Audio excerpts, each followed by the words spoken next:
ಜಗತ್ತಲ್ಲೇ first and god of architecture according to our mythology ಯಾರು ಗೊತ್ತಾ ನಿಮಗೆ? ಲಾರ್ಡ್ ವಿಶ್ವಕರ್ಮ. ಎಲ್ಲರಿಗೂ ನಮಸ್ಕಾರ. ನಾನು architect Ketan Kumar from studio B. Welcome to our short architectural series part 1. Architecture ಎಂದರೆ art and science of designing and constructing of a space or building. Art ಎಂದರೆ ಪ್ರೈಮರಿಯಾಗಿ aesthetics plus uniqueness ಮೇಲೆ ಫೋಕಸ್ ಮಾಡುತ್ತೆ. ಹಾಗೆ ಸೈನ್ಸ್ ಉದ್ದೇಶ ಬಿಲ್ಡಿಂಗ್ ನ technologies ಮತ್ತು functionalities ಮೇಲೆ ಫೋಕಸ್ ಮಾಡುತ್ತೆ. ನೀವು ಪ್ರಪಂಚದ ಯಾವುದೇ ಮೂಲೆಗೆ ಹೋದರೂ ನಿಮಗೆ ಅತ್ಯಂತ ಪ್ರಾಚೀನ ಕಟ್ಟಡಗಳು ಕಾಣುತ್ತವೆ. The famous monuments.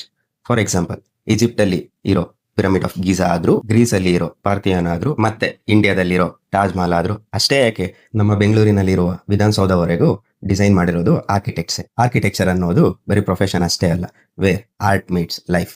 ಆರ್ಕಿಟೆಕ್ಚರ್ ಇವಾಗ ಹೊಸದಾಗಿ ಬಂದಿರೋದಲ್ಲ, ಇದರ ಗುರುತುಗಳು ನಮ್ಮ ಇತಿಹಾಸ ಮತ್ತು ಪುರಾಣದಲ್ಲೇ ಇದೆ. ನಮ್ಮ ಪುರಾಣದ ಪ್ರಕಾರ ಇಂದ್ರಪ್ರಸ್ಥ, ಅಯೋಧ್ಯ, ದ್ವಾರಕ ಹಾಗೂ ಲಂಕಾ ಈ ತರಹದ beautiful and advance cities var build through architecture. ಆದರೆ ನಮ್ಮ ಭಾರತದಲ್ಲಿ ಮೆಜಾರಿಟಿ ಆಫ್ ದ ಪೀಪಲ್ ಯಾರಾದರೂ ಬಿಲ್ಡಿಂಗ್ ಕಟ್ಟಬೇಕು ಅಂತ ಅಂದುಕೊಂಡರೆ ಅದರ ಸಂಬಂಧಪಟ್ಟಂತ ಡಿಸೈನ್ಸ್ ನಮ್ಮ ಆರ್ಕಿಟೆಕ್ಟ್ಸ್ ಮಾಡ್ತಾ ಇಲ್ಲ. ಇಷ್ಟು ಹೆಚ್ಚಿನ ಚರಿತ್ರೆ ಇದ್ದರೂ ನಮ್ಮ ಪುರಾಣದಲ್ಲಿ ಆರ್ಕಿಟೆಕ್ಚರ್ಗೆ ನಮ್ಮ ಬಿಲ್ಡಿಂಗ್ ನ ಡಿಸೈನ್ಸ್ ಮಾಡುತ್ತಿಲ್ಲ. Let's discuss this thing in our next part. For more follow and stay connected.